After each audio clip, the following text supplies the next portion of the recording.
महाभारत कथा। विचित्र वीर का निधन और हस्तिनापुर के उत्तराधिकारी का संकट। भीष्म ने कैसे निकाला समस्या का हल। तो पूरी इस कहानी को जानेंगे तो वीडियो को अंत तक ज़रूर देखिएगा। तो चलिए शुरू करते हैं। महाभारत की कथा में लगातार इतने उतार चढ़ाव हैं कि यह महागाथा सिर्फ एक समय के दौरान घटी घटना का विवरण नहीं रह जाती है, बल्कि इसमें बीते हुए अनेक घटनाएं भी कभी प्रसंग तो कभी किरदार बनकर कथानक को आगे बढ़ाते चलती हैं। यह गाथा कर्मों के परिणाम को समझने का एक जरिया है। ये कर्म हमारे वर्तमान के जीवन पर ही नहीं बल्कि भविष्य पर किस तरह असर डालते हैं। महाभारत की गाथा इस रहस्य को समझाते हुए आगे बढ़ती है। हस्तिनापुर के महल में सुख किसी मौसम की तरह आया और चला गया। राज्य एक बार फिर शोक के गहरे अंधकार में डूब गया और महल दो कम उम्र की विधवा हो चुकी बहुओं के विलाप से गूंज उठा। सत्यवती ने एक एक करके 2 बेटे खो दिए। ये दोनों वही बेटे थे जिनके नाम पर भीष्म जैसे महात्मा को अविवाहित रहने और राज्य का त्याग करने जैसा कठोर प्रण लेना पड़ा। सत्यवती के जीवन में यह मोड़ अचानक आ पड़ा। इस दुख के लिए रोना तो चाहती थी, लेकिन फिर जब वह अपनी 2 विधवा बहुओं का विलाप सुनती, अपने आंसुओं को आँखों के भीतर ही रोक लिया करती थी। और फिर वह रोए भी तो कैसे? आखिर भीष्म के साथ जो अन्याय उसने किया था उसका दंड तो मिलना ही था। यही सब बातें सोचकर महाराज शांतनु की विधवा और महाराज विचित्रवीर्य की माँ राजमाता सत्यवती रो भी नहीं पाती थी और दिन रात राज्य के खाली सिंहासन की ओर देखा करती थी।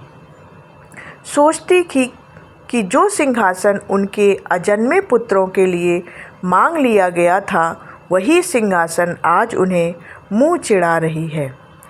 हस्तिनापुर का उसका राजा और राज्य को उसका उत्तराधिकारी देने के बारे में विचार करती हुई सत्यवती ने भीष्म को अपने पास एकांत में बुलाया और पुत्र पुत्र कहकर बहुत देर तक यूं ही रोती रही। ये सारी घटना सुनकर महाराज जनमेजय ने महर्षि वैशंपायन से पूछा, राजमाता सत्यवती ने भीष्म जी को क्यों अपने पास बुलाया?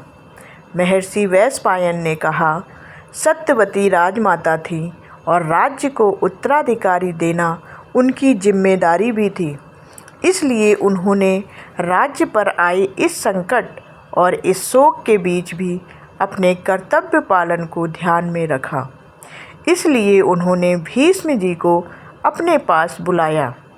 उन्होंने भीष्म के अब तक के कर्तव्य, उनके पिता प्रेम, राज्य के प्रति उनकी निष्ठा और अपने भी प्रति उनकी असीम भक्ति की बहुत प्रशंसा की और फिर कहने लगी, हे भीष्म, आप मुझे माता कहते हैं और अपनी माता गंगा जैसा ही मुझे सम्मान देते हैं।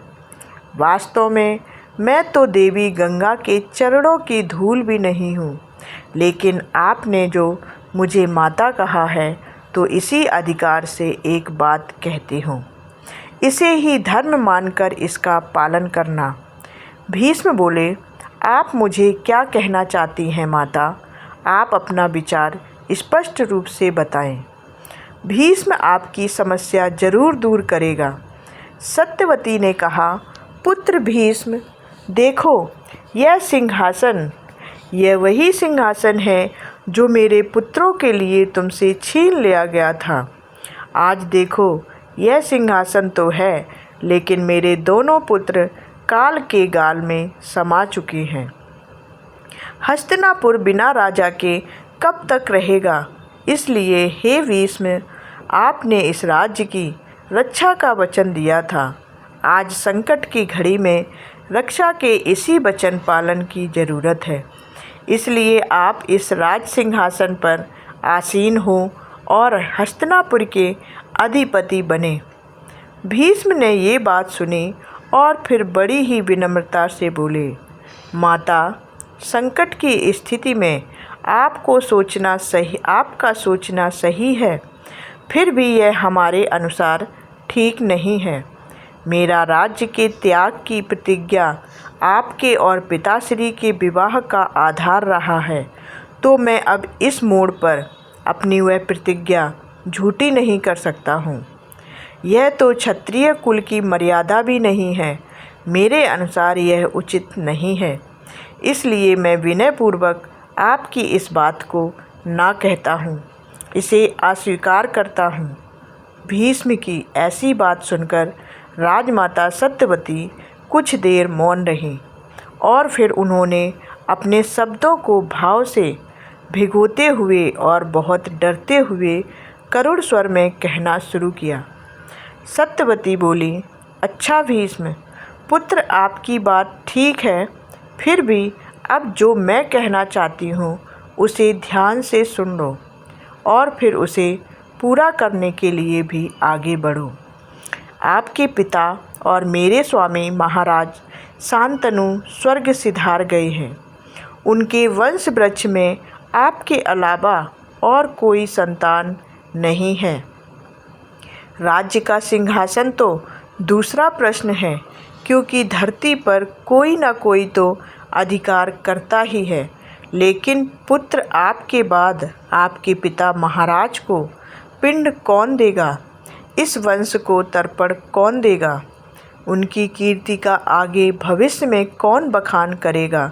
और इस वंश को किस नाम से आगे ले जाया जाएगा? हे पुत्र भीष्म, तुम धर्म को सबसे सही अर्थों में समझते हो, तो तुम्हें हर नीति का भी ज्ञान है। इसके अलावा तुम कला, विद्या और अन्य गुणों में भी निपुण हो। तुम धर्मनिष्ठ भी हो और तुम्हारे सदाचार पालन को भी मैं जानती हूँ। तुम इसमें अडिग हो। संकट की स्थिति आने पर शुक्राचार्य और बृहस्पति की तरह बुद्धि विचार भी कर लेते हो। इसलिए हर प्रकार से विचार करते हुए मेरी बात को समझने का प्रयास करना। मेरा पुत्र और तुम्हारा पराक्रमी छोटा भाई छोटी आयु में ही स्वर्गवासी हो गया। वह राज्य को राजा विहीन कर गया और अपनी पत्नियों का भी सौभाग्य ले गया। महाराज विचित्रवीर्य ने उनसे कोई पुत्र उत्पन्न नहीं किया। तुम्हारे भाई की ये दोनों सुंदर नारियां जो काशीराज की कन्याएं हैं, वह मनोहारी और युवा हैं। इनके भी हृदय में पुत्र पाने की अभिलाषा है। इसलिए नरों में श्रेष्ठ भीष्म, आप इन दोनों से विवाह करके खुद ही इनके गर्भ से पुत्र उत्पन्न करो। इस तरह इस वंश की संतान परंपरा को सुरक्षित करो। राज्य को राजा, सिंहासन को उत्तराधिकारी देने और पितरों को नरक में गिरने से बचाने का यही एक उपाय बाकी दिखता है। इसलिए हे पुत्र, तुम यह कार्य जरूर करो। भीष्म ने यह सारी बातें सुनी तो वह बहुत ही विचलित हो गए। फिर भी अपनी बुद्धि को धर्म में स्थिर रखते हुए उन्होंने कहा, माता, आपने जो अभी कहा वह जरूर है, धर्म के अनुसार है और इसमें कुछ भी गलत नहीं है। विपरीत परिस्थितियों में ऐसे संबंधों की अनुमति दी जाती है, यह ठीक है। फिर भी आपके जो मुझसे अभी कहा वह मेरी प्रतिज्ञा के विपरीत है। प्रतिज्ञा को तोड़ना भी धर्म के विपरीत आचरण करना ही है।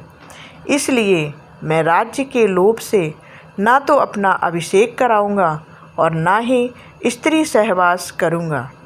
संतान उत्पन्न ना करना भी मेरी प्रतिज्ञा का ही एक अंश है। इसलिए मैं संतान उत्पत्ति नहीं करूंगा। आपने मेरी ये सारी प्रतिज्ञा पहले भी सुनी थी, मैं उन्हें आज फिर दोहराता हूँ। मैं अपनी इस प्रतिज्ञा के लिए तीनों लोकों का राज्य और देवताओं का साम्राज्य सब कुछ भी त्याग कर सकता हूँ, लेकिन अपनी प्रतिज्ञा नहीं छोड़ सकता हूँ। इस तरह भीष्म ने सत्यवती के बार बार किए जाने वाले आग्रह को अस्वीकार कर दिया और अपनी प्रतिज्ञा पर अडिग रहे। सत्यवती भीष्म की बाणी सुनकर मौन हो गई और एक बार फिर से यही विचार करने लगी कि आखिर हस्तिनापुर पर आए इस संकट को कैसे टाला जाए। भीष्म जी ने जब उन्हें इस तरह चिंतित देखा तो वह बोले, राजमाता, आप धर्म की ओर भी देखिए। हम सबका इस तरह के वचनों से नाश मत कीजिए। मेरा प्रतिज्ञा को तोड़ना किसी भी तरह से अच्छा नहीं है। क्षत्रिय का सत्य से विचलित होना किसी भी धर्म में अच्छा नहीं माना गया है। राजमाता, महाराज शांतनु की संतान परंपरा भी जिस उपाय से इस धरती पर बनी रहे और अक्षय रहे, वह धर्म से युक्त उपाय भी मैं आपको बता देता हूँ। वह सनातन क्षत्रिय धर्म है। संकट और आपत्ति के इस समय में उस धर्म का पालन किया जा सकता है और वह तरीका मर्यादित भी है। कुशल पुरोहितों से इस बारे में सुनकर और लोकतंत्र की ओर भी देखते हुए इस विषय में आप सही निर्णय कीजिए।